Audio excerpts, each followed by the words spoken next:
First টাইমে যে খুলনা ঢাকাতে পরীক্ষা দিলাম হয় নাই, সেটা সম্পূর্ণ আমার দোষ। আমার আম্মুর ড্রিম ছিল আমি খুলনাতে পড়ি বিবিএতে।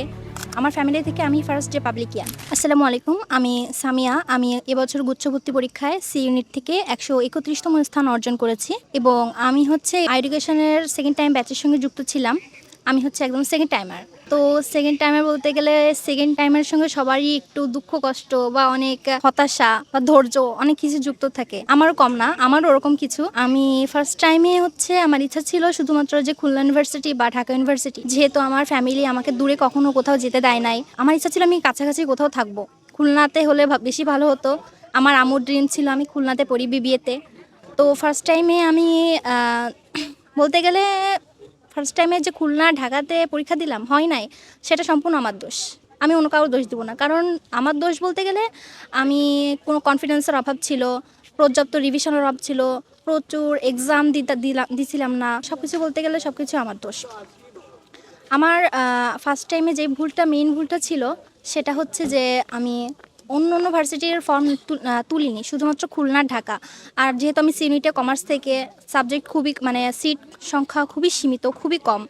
অন্য জায়গায় তোলা উচিত ছিল, কিন্তু আমি হচ্ছে আমাকে বুদ্ধি দেওয়ার কেউ ছিল না তখন। আমার ফ্যামিলি থেকে আমি ফার্স্ট যে পাবলিকিয়ান। ফার্স্ট টাইমে মূলত খুলনা ঢাকা যে দিছিলাম, আমি হচ্ছে যে সিউনিট বললাম, সিউনিট থেকে সিট খুবই কম। আমার মানে একটা অহংকার কাজ করতো যে যেহেতু ভালো স্টুডেন্ট, সারা জীবন স্কুল কলেজ বা বোর্ড পরীক্ষা যেখানেই হোক আমি সেরা রেজাল্ট করেছি, আমি মনে হয় এখানেও পারবো।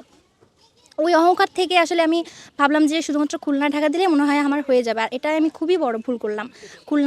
ঢাকায় পরীক্ষা দিয়ে শুধুমাত্র, অন্য কোথাও দিলাম না। খুলনা পরীক্ষা দেওয়ার পর, খুলনা বা ঢাকার পরীক্ষা দেওয়ার পর যখন দেখলাম আস্তে আস্তে আমার হচ্ছে না, আমি আরেকটা ভুল করছি, আমি ন্যাশনালের ফর্ম তুলি নাই। আর আমার এটা কাজ করতো যে আমি পাবলিকে না পড়লে আর কোথাও পড়বো না, সেটা 7 কলেজ হোক বা ন্যাশনাল হোক, যেটাই হোক। মানে এই অহংকারটা আমার প্রথম টাইমে আমার একটা বছর নষ্ট করলো, শুধুমাত্র এই অহংকারটা। আর কোনো কোথাও ফর্ম তুললাম না, খুলনা ঢাকার বাইরে যাওয়ার ইচ্ছা ছিল না। তো ফার্স্ট টাইমে গাফিলতার জন্য, নিজের একটু অহংকার কাজ করতো, ওই জন্য কনফিডেন্সের জন্য, প্রচুর রিভিশনের জন্য মূলত আমার সব কিছু মিস হয়ে গেল।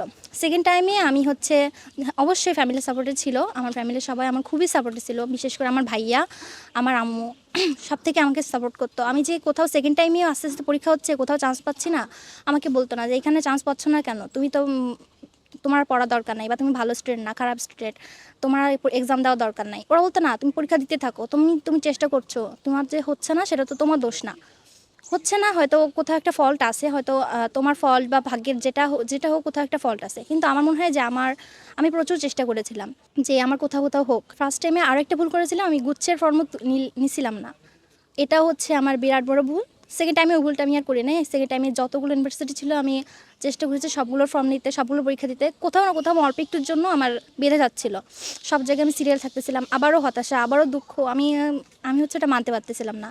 এমন হয়েছে যে আমি বাসা থেকে বের হওয়া বন্ধ করে দিছি, সবার সঙ্গে মেশা আমি বন্ধ করে দিছি।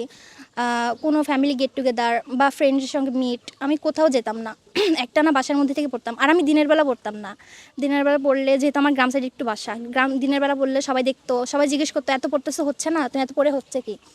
তো আমি দিনের বেলা পড়তাম না, আমি বেশিরভাগ পড়তাম রাত 11টা থেকে, তারপরে যতক্ষণ লাগতো আমি একটানা পড়তে থাকতাম। আর সেকেন্ড টাইমে আমি পড়তাম যতটুকু, তার থেকে 3 গুণ আমি এক্সাম দিতাম। আমি হচ্ছে এবার বললাম কি, আমি কোনো অফলাইনে কোনো ব্যাচ করলাম না। আমি এডুকেশনের মহসিন ভাইয়ার ইংরেজি একটা ফ্রি কোর্স নিচ্ছিল, ওইখান থেকে আমি ফেসবুক থেকে দেখলাম।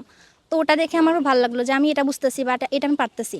ভাইয়ার ওই কোর্সটা করার মানে ওটা ওই ফ্রি ক্লাসটা করার পর তো আমি সিদ্ধান্ত নিলাম যে আমি এডুকেশনে ভর্তি হব, বাসা থেকে পড়বো। তো আমি হচ্ছে মহসিন ভাইয়ার ওই ফ্রি ভিডিওটা দেখে আমি হচ্ছে এডুকেশনে ভর্তি হলাম। জিএসটি 2.2 ব্যাচের সঙ্গে আমি যুক্ত ছিলাম এডুকেশনে। তো ভাইয়াদের মানে ধৈর্য বলতে গেলে প্রচুর ধৈর্য। ভাইয়া রাকিব ভাইয়া হিসাব বিজ্ঞানের ক্লাস নিত, তারপর সুফিয়ান ভাইয়া বাংলা ক্লাস নিত, মহসিন ভাই ইংলিশ ক্লাস নিত। এত ধৈর্য, এত মানে এতক্ষণ ধরে মানে অবাক হয়ে যেতাম যে একটার পর একটা ক্লাস এত ধৈর্য ধরে কীভাবে পড়ায় ভাইয়া। আসলে না আসলে কেউ বুঝবে না যে ভাই এত ধৈর্য বা এতক্ষণ ধরে বোঝানোর মানসিকতা সবার থাকে না। তো আমি হচ্ছে যেহেতু ভাইয়াদের সঙ্গে যুক্ত ছিলাম, আর এই সেকেন্ড টাইমে আমি হচ্ছে ভাইয়াদের কোনো কোর্স মিস দিতাম না, মানে কোনো ক্লাস মিস দিতাম না। আমি লাইভে ক্লাস করতাম, কোনো ক্লাস আমি হচ্ছে রেকর্ডে পরে করবো, ক্লাস শেষ হোক আমি ওরকম রেখে দিতাম না, আমি সঙ্গে সঙ্গে করতাম। কোনো প্রশ্ন থাকলে আমি সঙ্গে সঙ্গে করতাম। তো সেকেন্ড টাইমে ভাইয়াদের সহযোগিতা, প্রচুর এক্সাম দিতাম। আমি যতটা না আমি পড়তাম তার থেকে আমি 3 গুণ এক্সাম দিতাম। এক্সাম দেওয়ার পর আমি কোথায় কোথায় আমার ভুল যাচ্ছে, কোথায় কোথায় আমি নাম্বার কম পাচ্ছি, আমি ওটা থেকে হচ্ছে নোট করতাম। তো সেকেন্ড টাইমে পরীক্ষা দেওয়ার পর আমি দেখতাম আমার বেশি মার্কস উঠতেছে না। তারপর আমি করতাম কি, সুফিয়ান ভাইয়া, মহসিন ভাইয়ার কোর্সগুলো আবার করতাম, 2-3 বার 3-4 বার যতগুলো আমি না বুঝতাম আমি করতেই থাকতাম। ওটা করার পর সঙ্গে সঙ্গে আমি আবার গ্রামার বই ওটা আবার দেখতাম। দেখার পর আস্তে আস্তে আমি হচ্ছে ওই দুর্বল জায়গাটা আমার আস্তে আস্তে ক্লিয়ার হলো। সেকেন্ড টাইমে আমার মেইন ভুল ছিল, মানে ফার্স্ট টাইমে ভুল ছিল প্রচুর এক্সাম না দেওয়া, যেটা আমি সেকেন্ড টাইমে দিছিলাম। আর ভাইয়াদের ব্যাচে প্রচুর এক্সাম দেওয়ার সুযোগ থাকে ওয়েবসাইট থেকে। তো এরপর যারা আসবে বা যারা নতুন করে ভর্তি হবে, আমার একটা সাজেশন থাকবে যে তোমরা এডুকেশনে আসো, ভাইয়াদের ক্লাস করো।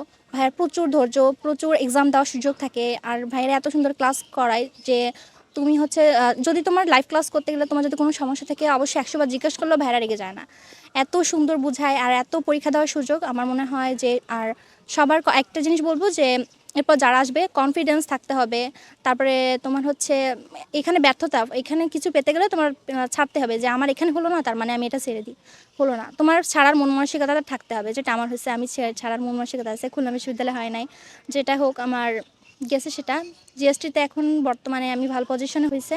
এরপরে জুনিয়রদের জন্য একটা ইয়ে থাকবে যে তোমরা যারা হচ্ছে এই ভর্তি পরীক্ষা দিবা বা এই মানসিকতা আছে যে আমি ভার্সিটিতে পড়বো, পাবলিক জ্ঞান হতেই হবে, এরকম কিছু তোমাদের হচ্ছে, তোমাদের প্রচুর ধৈর্য, প্রচুর কনফিডেন্স, ব্যর্থতা মানার মন মানসিকতা থাকতে হবে।